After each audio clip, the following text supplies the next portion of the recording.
सावन के महीने में तो आपने बाहर सैर करने भी नहीं जाना चाहिए। सुबह सुबह इतने कीड़े मकोड़े, इतने जीव जंतु उत्पन्न होकर वो आपके पैरों के नीचे मरते हैं। और इस काल ने या उल्टी साधना शुरू करवा दी सावन में। अब वहां से लेकर हरिद्वार से लेकर यहां जाएंगे राजस्थान में, हरियाणा में, यूपी, उत्तर प्रदेश में, महाराष्ट्र में, और कितने जीव सावन में कितने जीव पैदा हो जाते हैं सावन के महीने में। कितने मरवा दिए इसके इनके पैरों के नीचे, गाड़ी के टायरों के नीचे। पुण्य तो एक भी नहीं होना, क्योंकि भगवान उस गंगा जल का भूखा नहीं है। ये भगवान शिव के लोक से गंगा आई है। वो तो ठाट से नहाते धोते वहां पर। ये पत्थर की मूर्ति पर 250 ग्राम पानी चढ़ा के, और ये मोक्ष मानते हो?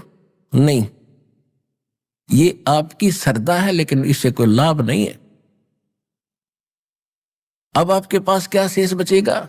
वो पाइया पानी लाए थे तो पत्थर की मूर्ति पर डाल दिया, और आपके पास क्या बचा? वहां से लेकर वहां तक जो पाप इकट्ठे करे, पैरों के नीचे जीव मारे, वो आपके बैड अकाउंट में लिखे गए खूब ठोक के।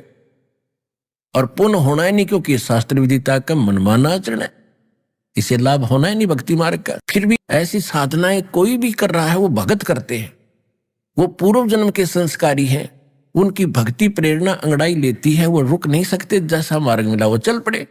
अब रास्ते में जगह जगह भंडारे लगाए होते हैं। अब उनके जो पुण्य थे पिछले जन्म के, वो खाना खुना खिलाकर वो लूट लेंगे रास्ते में। और पाइया पानी वहां डाल दिया, हो जा मिला उड़े रेत में। उनके पास क्या रह गया? एक तो पूंजी खत्म हुई, दूसरे का खाना खाकर उनका कमाई गई, बाहर बना, और उधर से फिर वो जीव हिंसा के, वो पाप के भागी बने, कुछ भी लाभ नहीं हुआ। तो यहां परमात्मा कहते हैं, पर भी लेन जात है दुनिया, हमारा ज्ञान किने ना सुनिया। यहां वो मार्ग मिले, और यहां पाए हो 3 दिन, यहां बैठोगे, ठाठ से भक्ति करोगे, सत्संग सुनोगे। और फिर बात यह है कि जैसे आप भी सावन में यहां आते हो, आपका ये तीर्थ स्थान है, तो आपको एक ऐसी भक्ति का मंत्र दे दिया है। एक तो उस भक्ति इसके आप डेली पाठ करते हो, मंत्र करते हो, आपके ऊपर जो ना चाहे हुए भी इच्छा कर मारे नहीं बिन इच्छा मर जा। आप यहां आए हो, आप रास्ते में जीव मारने के लिए नहीं आए, और आपको हमने जो मंत्र दे रखा है उसकी भक्ति करने से आपके ऊपर वो लगे हुए पाप खत्म हो जाएंगे। क्योंकि जैसे कपड़ा हम पहनते हैं वो मैला होता है, और साबुन और जल से उसको साफ कर लेते हैं, डेली साफ उज्जवल रहता है। तो इनके पास वो साबुन और जल नहीं, और दूसरा वो लाइसेंस नहीं। जैसे एक तो ड्राइविंग लाइसेंस जिसके पास हो, बस गाड़ी चालक एक लाइसेंस होता है, जिसके पास वो गाड़ी चलाने का लाइसेंस उपलब्ध है, चालक प्रमाण पत्र ऑथराइज्ड एजेंसी से, तो वो जब सफर करते हैं और उनसे कोई दुर्घटना इत्तेफाक हो जाती है तो वो दोषी नहीं होते। ये मालूम है कि ये ट्रेंड आदमी है, लाइसेंस शुदा है, इसने जान का एक्सीडेंट नहीं करा। किन कारणों से वो तो अलग बातें हैं।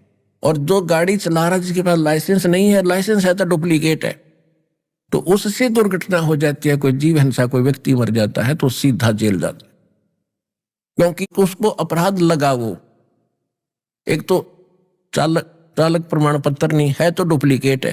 तो इसी प्रकार जो भक्ति शास्त्र विदिता कर मनमाना आचरण कर रहे हैं या अन्य नकली गुरुओं से नाम ले रहे हैं, उन पर वो लागू रहेंगे जो वहां से वहां तक जितने जीव मारे। आप पर ये लागू नहीं है, क्योंकि आप को प्रमाण पत्र इस दास ने ओरिजिनल दे रखा है। तो पर भी लेन जात है दुनिया, हमारा ज्ञान किने ना सुनिया।